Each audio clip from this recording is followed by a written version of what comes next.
I think the medical team has done a really good job of, doing my rehab every single day, staying in a routine, coming in, getting shots up. But more than anything, I think just focusing on being a really good teammate, being there for my teammates, being a voice for them, because that's what I am when I'm playing. So you got to still be that consistent voice when I'm sitting on the bench. So I try to do that as much as I can for them. And just try to be there for them, I think, has been my focus. And I think that can kind of distract you from not actually playing, is when you just focus on your teammates and, how can I serve them and help them. A single player ignited a multi-million-dollar explosion in the WNBA, dragging the league into the national spotlight like never before. But instead of celebrating this unprecedented boom, the very people benefiting from it are actively sabotaging it. Get ready for the hidden truths, the shocking resistance, and the baffling self-destruction at the heart of an undeniable revolution. It's a unique perspective, when you're out there playing and actually in the heat of the moment, you don't always realize everything, you don't always see everything, you see things from a different perspective that maybe the coaching staff didn't see. So it's certainly different. So I'm trying to, kind of be that connector between the coaches and then my teammates at the same time, whether, that's in the locker room at halftime, whether that's during timeouts of, things I see from the bench that maybe might be a little bit different of a perspective than maybe our point guard is seeing or, anybody on the floor is seeing.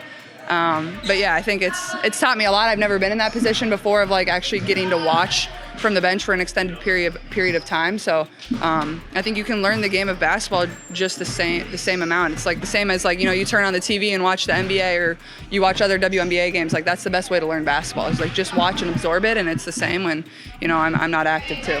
Imagine a financial tremor that turns $3 tickets into a king's ransom, where a single player's name on a roster can inflate prices by thousands of %. That's the stunning reality of what many are now calling Clarkomics. Before this force entered the arena, the WNBA, while beloved by its core fans, operated largely in the shadows of mainstream sports. Ticket prices were, to put it mildly, accessible, often a mere token gesture. But then she emerged, and the market went absolutely wild. Take a game like the Fever playing the Mystics. A ticket that once fetched a meager $3 pre-Clark's full arrival became a priceless commodity overnight, its value skyrocketing with her every move on the court. This wasn't a gradual climb, it was an explosive ascent, defying all previous economic models for the league, an almost surreal disruption to the established order. Yeah, I'll be reevaluated this weekend, so I'll miss this weekend's game, but after that, it's, day by day and see how I feel and just kind of turn to the medical staff and what they think. But I feel like I've made a lot of progress and I feel good, and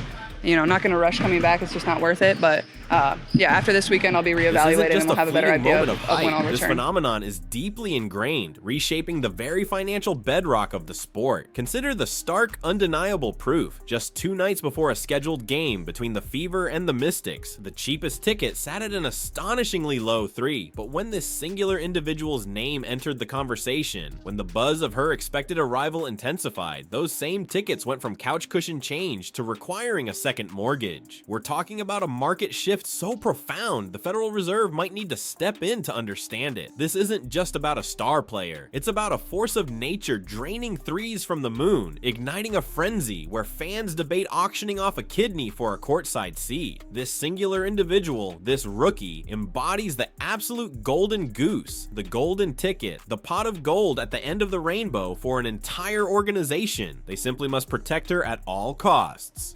Could Tuesday be a possibility, or? We'll see. I think, we're trying not to put an exact date out there because it is kind of a day-by-day thing and see how I feel. And, this type of injury, you don't know when I wake up, I'll feel, different than the day before, and we'll see. It could be a possibility, but I could also not be available for that game too.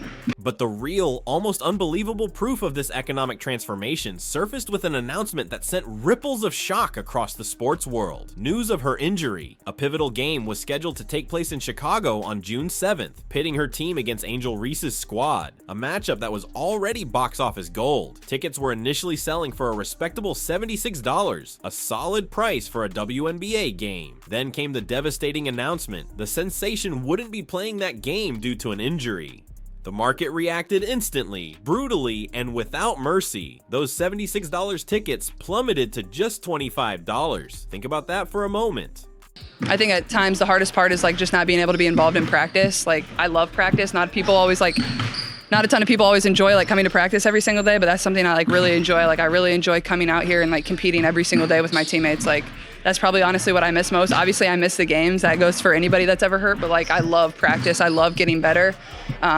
So I think that's just kind of been the time for me to like really find some patience. And her mere absence carved an immediate, staggering 70% off the value of those tickets. It's like a massive stadium designed for 20,000 screaming fans, suddenly echoing with the quiet rustle of emptiness because the main act simply isn't showing up. This isn't just a player effect, it's a monumental economic restructuring. The WNBA is watching its entire financial landscape getting dunked on without fully realizing what's truly happening. There's a distinct before Caitlin Clark and after Caitlin Clark, and the latter involves your wallet getting slam dunked straight into the luxury tax bracket. You can debate all you want if she's the best player in the league, but you absolutely cannot argue if she's the most important, because she is. She is more valuable than all the other players combined, and that unequivocally is a simple, undeniable fact.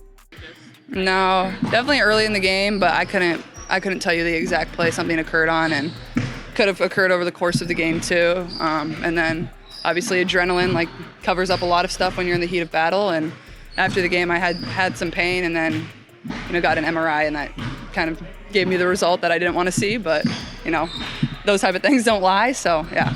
This player isn't just dribbling basketballs, she's dribbling bank accounts, reshaping media narratives, and challenging established egos. Her impact transcends the confines of the court, becoming an omnipresent force, like oxygen in the arena. Even when she's not physically playing, the numbers spike. Merchandise sales are off the charts, with some teams reporting jersey sales up an astronomical 193% since her arrival. TV ratings? They're shattering records with every appearance, sending networks scrambling for new camera angles that might as well be using drones to track her every move, her every scratch of the nose becoming fodder for 5 different blogs across the sports landscape. It's ESPN meets National Geographic, tracking the wild phenomenon in her natural hardwood habit.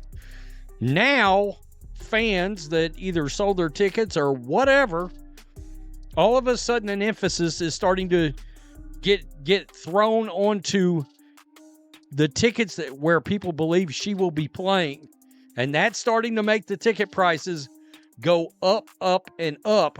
The league's social media numbers are experiencing an unprecedented surge, and casual fans who once couldn't tell a dribble handoff from a hot dog stand are now avidly debating zone defense on TikTok. This isn't just about scoring 30 points, it's about a constant, pervasive presence that reshapes the entire public perception of the WNBA, elevating it into the mainstream consciousness. Security guards are reportedly getting nervous because crowds are acting like she's Taylor Swift showing up at an NFL game, demanding attention even for her warm-ups, screaming louder for pre-game drills than for the opening tip-off. It's a seismic shift, a profound reminder of how much bigger this league could truly be if only it fully embraced the spectacle.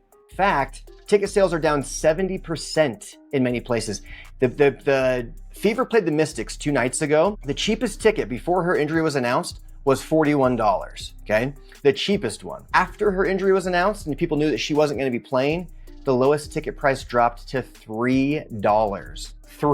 This is the Caitlin Clark effect. The WNBA still doesn't quite realize what they have in Caitlin Clark. She is the absolute golden goose, the golden ticket. She is the pot of gold at the end of the rainbow. They must protect her at all costs. Her off nights or injury absences don't quiet the storm. They just transform it into a different kind of frenzy. Scalpers outside arenas are still charging Coachella-level prices because fans show up just on the off chance she might make an appearance. Who else commands that kind of unseen pull, that level of magnetic draw even when sidelined? Certainly not the players posting passive-aggressive Instagram stories about respecting the vets. While respect for those who paved the way is crucial, 2.5 million viewers tuning in to watch this sensation get triple teamed at half court tells its own compelling, undeniable story. It's an undeniable truth. She's not their competition. She's their elevator, lifting everyone up. But instead of catching the ride to unprecedented heights, a few seem intent on trying to cut the cables, seemingly oblivious to the rising tide that lifts all boats.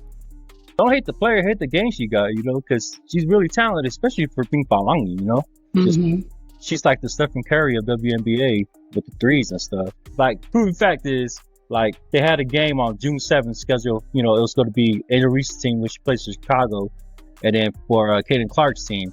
They were supposed to go up there playing Chicago on June 7th, First, the ticket sales were at $76 a ticket. Then after they found out Caitlin Clark's not playing that game, she got injured, sales dropped to $25 a ticket. And here's where the story takes an unsettling, almost tragic turn. You'd think the league, its players, and its entire ecosystem would roll out a literal red carpet for someone who's basically dragging the whole organization into the national spotlight like a point guard on a mission from ESPN. But no, some players are acting like this generational talent showed up and stole their lunch money and their endorsement deals. On the surface, it's all, welcome to the league, rookie. A few carefully worded pleasantries perhaps, but underneath there's a whole lot of side eyes, subtle body checks, and thinly veiled quotes about rookies needing to earn it. Earn it? Apparently earning it doesn't include being the single reason your next game is on national TV for the first time in 12 years, the primary driver for sold-out arenas and record viewership. That's a support system. That shouldn't change. I think, Caitlin knows that she has the ears and eyes in the locker room and the support that she has behind, whether it's us or anybody else. I would like to think that she knows it's there and to really take her time and make sure that she's, well enough to be who she needs to be for us, because I want the 100% Caitlin, so I'll take it. The veteran envy, or perhaps fear of being eclipsed, is often louder than a buzzer beater in overtime. The irony is palpable. This player's game doesn't revolve around diva antics or special treatment demands. She's just out there launching logo threes like her shot chart is GPS powered, focused on the purity of the game itself. Meanwhile, some players seem more focused on being league gatekeepers than game changers, subtly sniping from the shadows. The non-game phenomenon is particularly telling. She doesn't play, and people still act like she's about to burst through the tunnel. One rookie's absence is suddenly more noticeable than the home team's entire starting lineup, yet a whole parade of tweets and thinly veiled quotes from players act like this rookie invented attention. She's just a rookie, they mutter. Okay, but she's also a rookie who's filling more seats than your last 3 playoff runs combined. It's a baffling, almost self-destructive stance, a puzzling resistance to the golden age that has arrived at their doorstep. How crazy was this season versus the seasons past? Our jersey sales were up 1,193%. The Caitlin Clark effect is real, and we're thrilled about it. But it brought visibility to the whole team of the Fever and to the WNBA. But if we just want to keep it in Indiana, we look at ticket sales sold out every night, over 17,000 fans in our games at home. When Caitlin announced that she was coming out into the draft on a Thursday afternoon, from that time to Sunday night, we had over 6,000 phone calls, people wanting to buy season tickets. But even something as simple as our terrific mascot, Freddie Fever, his appearance requests went up 150% this season. So you talk about the Fever, the team, which is what we've been working on, This bizarre, unsettling dynamic takes an even darker turn on the court itself. Despite being the league's undeniable engine, the player drawing unprecedented attention and investment, she is being clobbered like she walked into a clearance sale with a full cart. She's drawing more uncalled fouls than a chicken nugget in a vegan cafe, yet the refs often stand there, seemingly oblivious or intentionally permissive, waving them off. Play on, they signal. Play on? What are we playing, Mad Max? Fury Court? This isn't just about rough play, it's about a systemic lack of protection for the league's most valuable, most marketable player, an asset so precious she represents the future. It's like they're testing how much physical abuse she can absorb before turning into a walking insurance claim. Fact, ticket sales are down 70% in many places. The Fever played the Mystics 2 nights ago. The cheapest ticket before her injury was announced was $41, okay? The cheapest one. After her injury was announced and people knew that she wasn't gonna be playing, the lowest ticket price dropped to $3. $3. This is the Caitlin Clark effect. The WNBA doesn't quite realize what they have in Caitlin Clark. She is the absolute golden goose, the golden ticket. She is the pot of gold at the end of the rainbow. They must protect her at all costs. You can argue all you want if she's the best player in the league, but you absolutely cannot argue if she's the most important, because she is. She is more valuable than all the other players combined, and that is just a fact. This is your LeBron James, your Serena Williams, your Steph Curry moment, a generational talent who can transform a sport, lifting all boats in her wake. And instead of building the cinematic universe around her, instead of safeguarding this explosive growth, they're letting her get tackled like she wandered into an NFL scrimmage. This isn't merely poor officiating, it's it's a tangible manifestation of the subtle and not so subtle resistance she faces. Every game, the question looms, is this just intensely physical, competitive basketball, or is there an unspoken directive, a tacit permission, to humble the rookie who dared to bring unprecedented attention? The irony is brutal. The league should be bubble wrapping her between games, hiring Secret Service to guard her like she's carrying the nuclear codes. Forget load management. This is legacy management, the preservation of an unparalleled opportunity. She's not just a rookie, she's the main event, the halftime show, and the entire ad campaign rolled into one. The league and its officials have a profound responsibility to protect this investment, not let it get mauled. This is a crucial moment, and their actions speak volumes about their understanding of the very force driving their success. WNBA is now suffering a major injury as Caitlin Clark is going to be out for 2 weeks with a quad injury. And the reason we're bringing this up specifically is the Clarkomics effect to this. Obviously, players miss time all the time, but the Sky and the Fever were supposed to play in Chicago in about a week on June 7th. The opening ticket price was $86 because you have the Angel Resource Caitlin Clark Showdown that is now box office. Yeah, those tickets are now down to $25. Down to $25 after the injury announcement.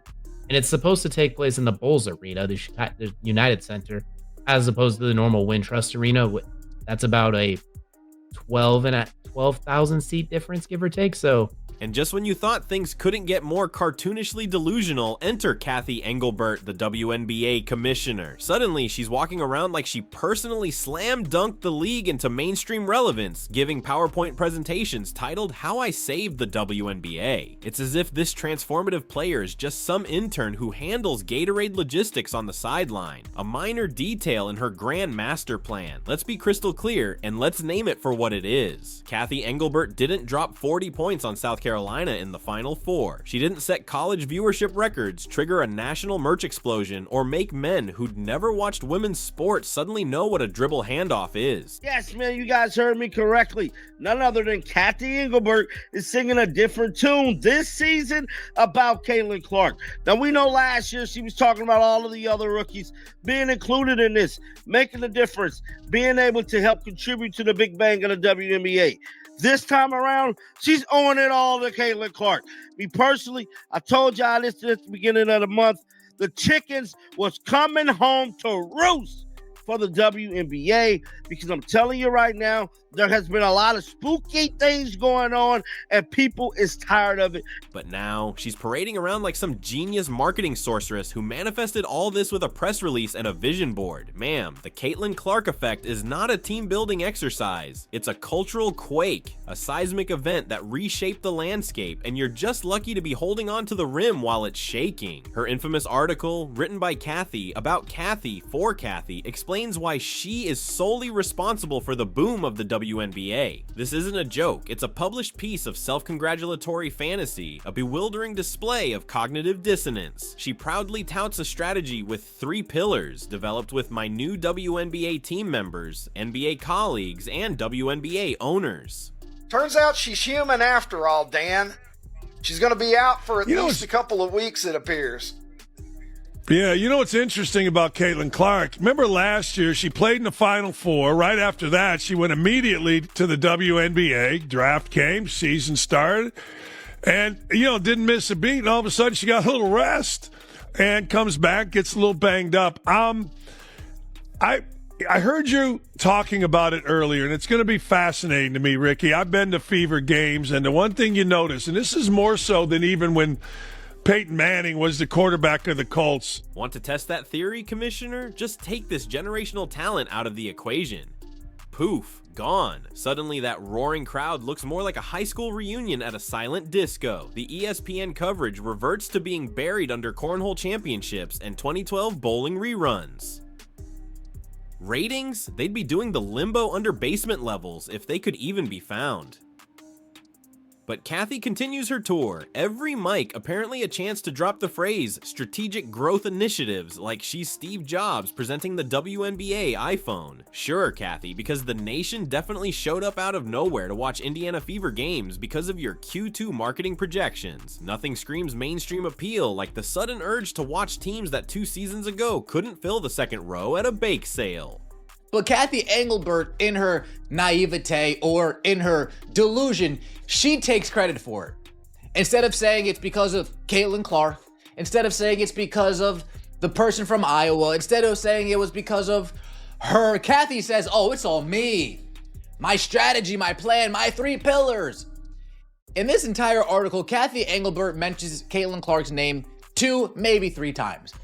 Angel Reese's name once. Cameron Briggs' name once. Let's get right into it because this article, from start to finish, is disgusting. She's treating this transformative player like a background dancer in the Beyonce tour of Kathy Saves the WNBA. Meanwhile, we all know the entire production would still be rehearsing in a YMCA gym if not for this player walking in with her gravity-defying pull and turning the whole operation into a national obsession. But instead of rolling out a statue, Kathy's rolling out speeches on how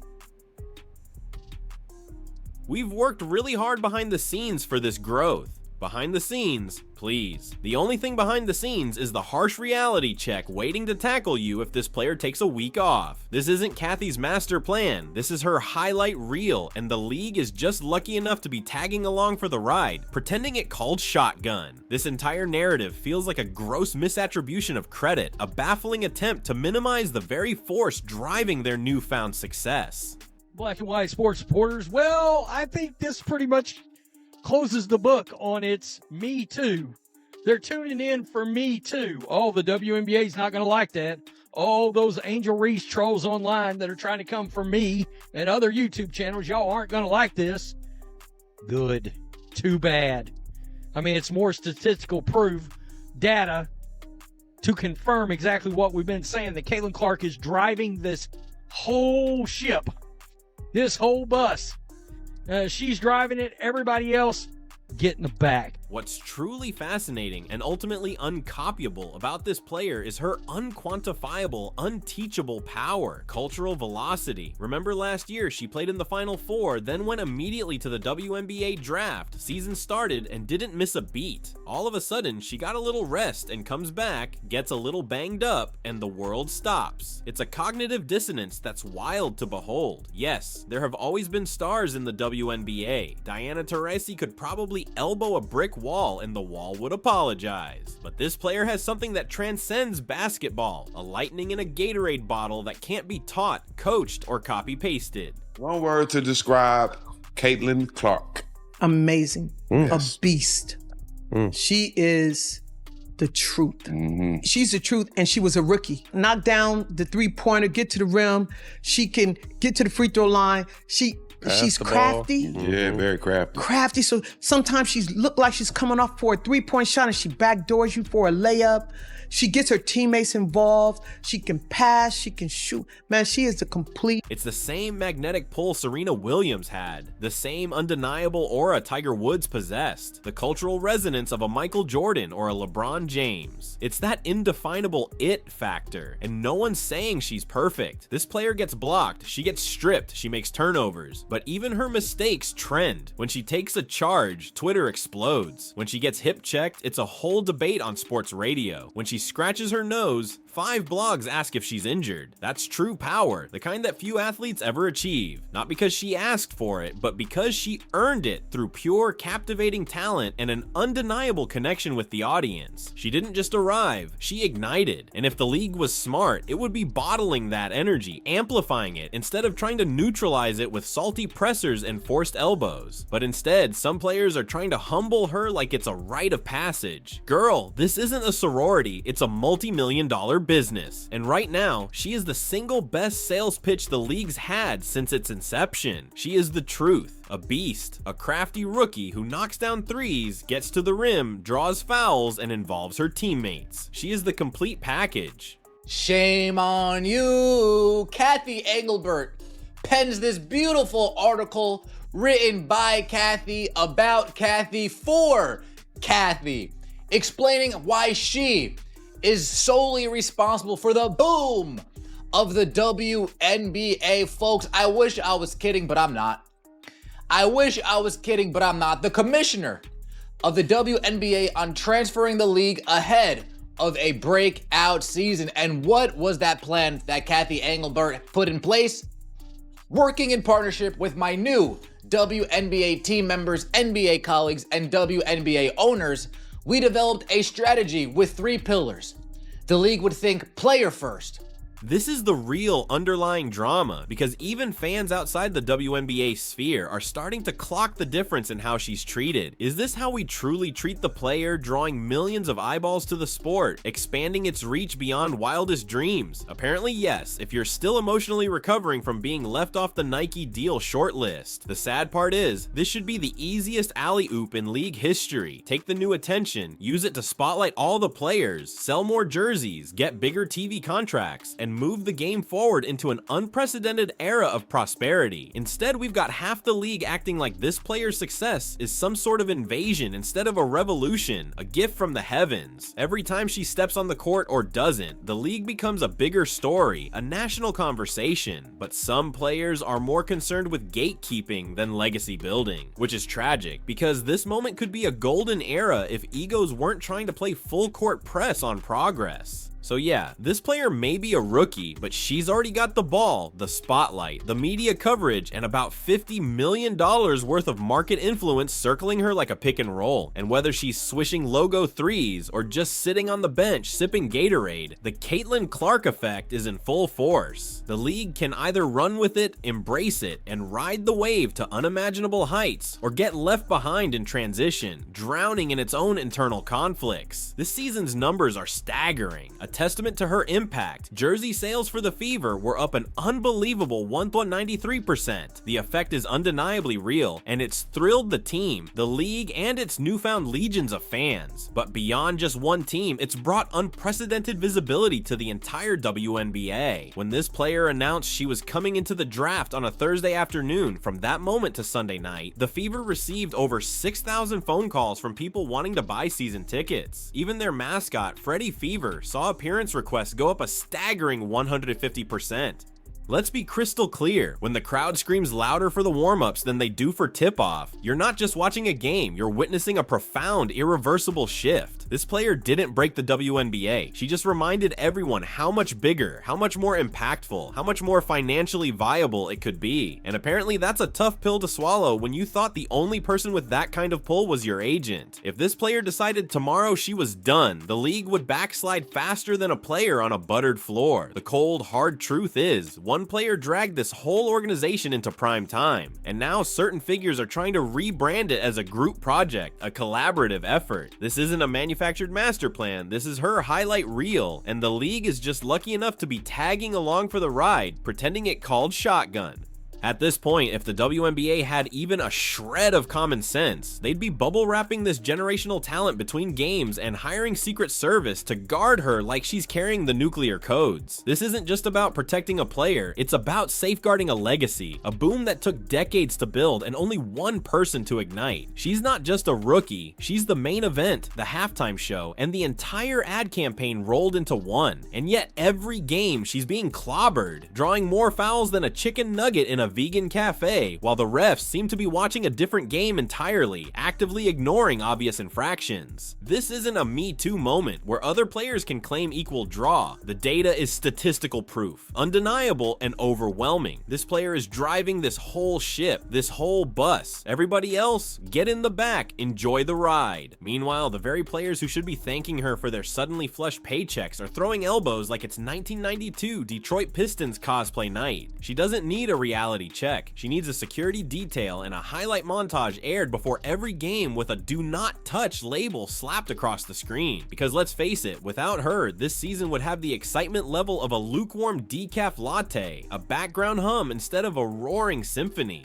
So give her the props, shower her with it, name an award after her, give her her own rule book, build a hologram statue mid-season, whatever it takes. Because this player didn't just show up, she showed out, transforming an entire league in the blink of an eye. And it's time the WNBA treated her like what she unequivocally is, the undisputed queen of a rapidly changing landscape and the indisputable future of the sport. Her power is undeniable, her impact irreversible, and her legacy is just beginning to be written. The only question now is whether the league will finally open its eyes and ride this wave, embracing the revolution that has arrived, or get tragically lost in the rip current of its own making. The choice and the consequences are monumental.